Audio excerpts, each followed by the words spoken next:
All right, stat tracking through 8 games. This is something we started to do on the channel. Mostly it's for me because I'm a nerdy analytical guy. So hopefully you guys get some benefit from this, but I do like to track the stats, see what these guys are on pace for. I should start doing it for defense, but it's just a lot of work to compile it. So I like doing it for offense and seeing Caleb's progression, watching this offensive line and seeing how they're coming along.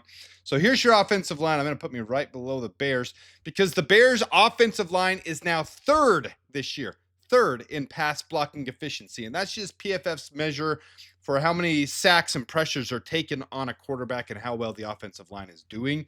But the Bears' offensive line is significantly improved this year. And Caleb, I've been preaching this on this channel. Caleb is a huge part of that. His pressure turn to sack rating is way down. But here's your offensive line grades, including the tight ends, anybody who's pass blocking, really, including them, and Luke Newman there on the bottom, but he has no pass blocking opportunities. He's had 3 run blocking opportunities. But here they all are. You can see the penalties are coming down, but there's still a couple of these guys with a lot of penalties. Darnell Wright in the last couple of weeks hasn't had any. After the beginning of the year, he had quite a few. But your highest grades: Joe Tooney, Cole Kmet, Darnell Wright, Drew Dahlman, Durham Smythe, Braxton Jones, Jonah Jackson, on and on and on down, Theo Benedict, on and on and on. Jonah Jackson, one of the best games he's had in his career this last week. So that was very encouraging because his pressure rate was higher and he came down quite a bit this last game, both run blocking and pass blocking looking stellar from him. Really impressed with Jonah Jackson. Obviously, always impressed with Darnell Wright, Joe Tooney. Drew Dahlman's pass pro has significantly improved. He's looking right up there with Darnell Wright and Joe Tooney. So very pleasing to see the offensive line gel and cohese. And Ben Johnson told us about that from the beginning of the year. Just this offensive line, you're going to see some good things happen in the run game and the passing game when these guys can come together, gel and cohese. And since Theo Benedict got put in at left tackle, the run game has significantly improved. Now, his stats and his numbers aren't quite there, but if you watch certain plays in the game, he's having big plays and a couple of bad plays, which is common with a rookie. He's not a rookie. I understand that he was on the practice squad last year, but that's common. So there does need to be a little bit of patience with Theo Benedict. Overall, looking really good. His pass pro needs to improve. He's letting way too many bull rushes hit him. He's letting too many guys get around him. But overall, Theo Benedict's looking like an average left tackle right now. And for where he came, undrafted free agent, and the rest of this line looking all pro, it's actually a good thing. So I'm not going to be too hard on Theo Benedict this week. I'm going to say the team looks really good. And if you're third in pass block efficiency, you got to take the positives where they are. All right. As for Mr. Caleb Williams, we do this every week. I'm going to put him up here. Here's tracking 2025. Here's all his stats compared to 2024. And that's what I like to do on this channel. So mathing it out for 17 games. Let's explain all these. These are defensive pressures taken, sacks taken, pressures turned into sack, time to throw, scrambles, and first downs. Okay, and you can see 2005 compared to 2024. He's ahead in almost every category. Time to throw does not matter. I've been preaching that all year on this channel. Time to throw does not matter as long as this one over here is way down. And he has cut in half his pressures turned into sacks. One of the best in the league, top 10 of the league in pressures turned to sacks. So he can allow the pressure to come into him. He self-creates a ton of these pressures. It's just what it is. He scrambles, he creates plays, and when you're doing that well at it, this last week, his time to throw was over 4 seconds long. I'll get that on the next screen here. But his defensive pressure is almost the same because he's doing that, creating opportunities, but his sacks are more than cut in half. Way more than cut in half. 68 from last year. He's on pace for 30 this year. So that's phenomenal. First downs are on pace to be above last year. So that's a great thing. He's creating opportunities for this team.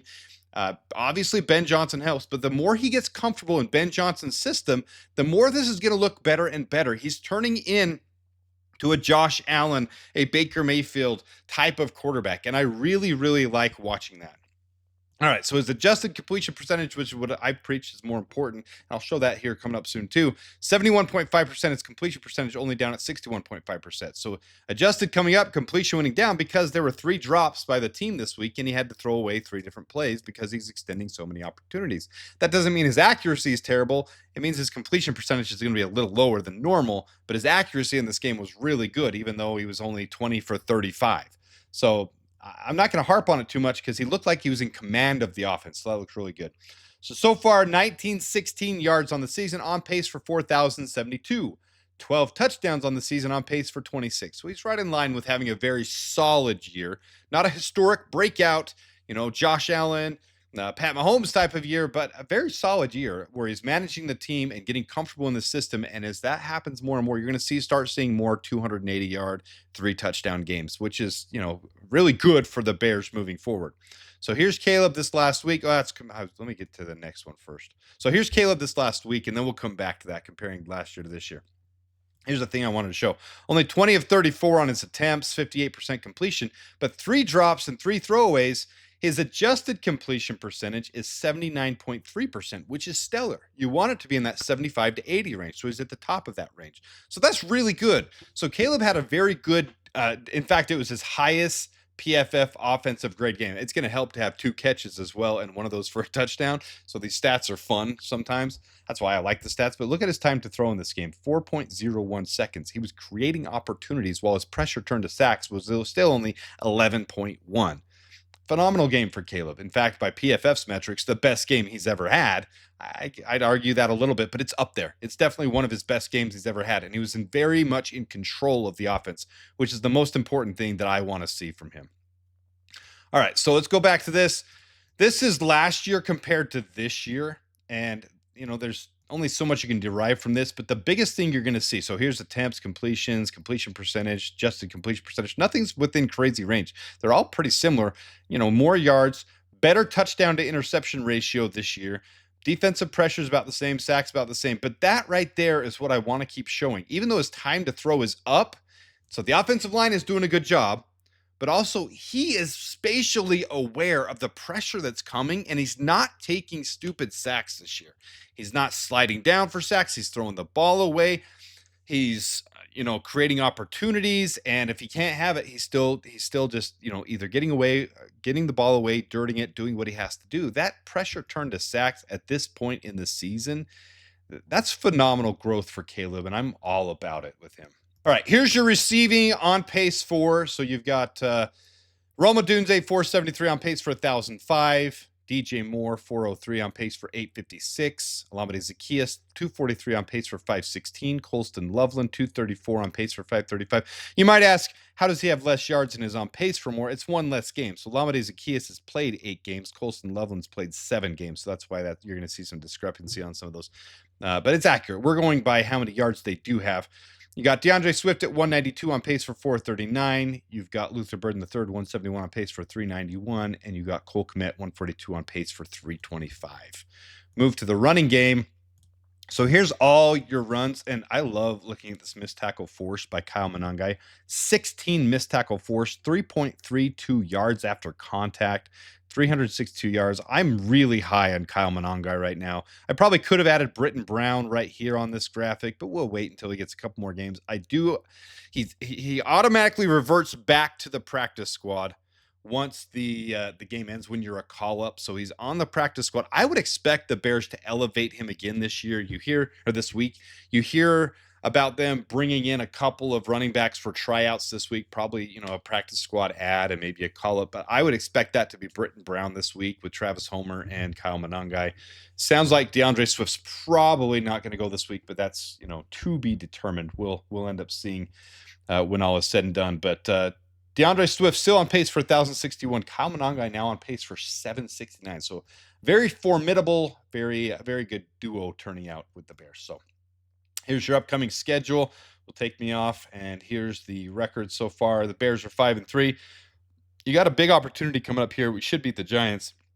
And then you got the Vikings, Steelers, Eagles, Packers, Browns, Packers, Niners, Lions. There's going to be a gauntlet here, but the team is improving in the right way at the right time for me to be excited. So I'm very happy with where things are headed. This is a big week for the Bears. We'll get into the game preview later in the week, but I do appreciate you guys tuning in. If you don't mind hitting that like button, subscribing if you haven't done so, I do appreciate you being a part of the channel and following, and we'll get to more. I'm going to do the 53-man roster there was another offensive lineman added as depth on the practice squad. Ricky Stromberg went to the practice squad IR. So a small change there. Other than that, after adding our defensive end. We're pretty set now for the remainder of the season and the push, and hopefully just adding some of these guys coming off IR. Kyler Gordon, week 12 is when he can come off. Karan Amagaji is available now.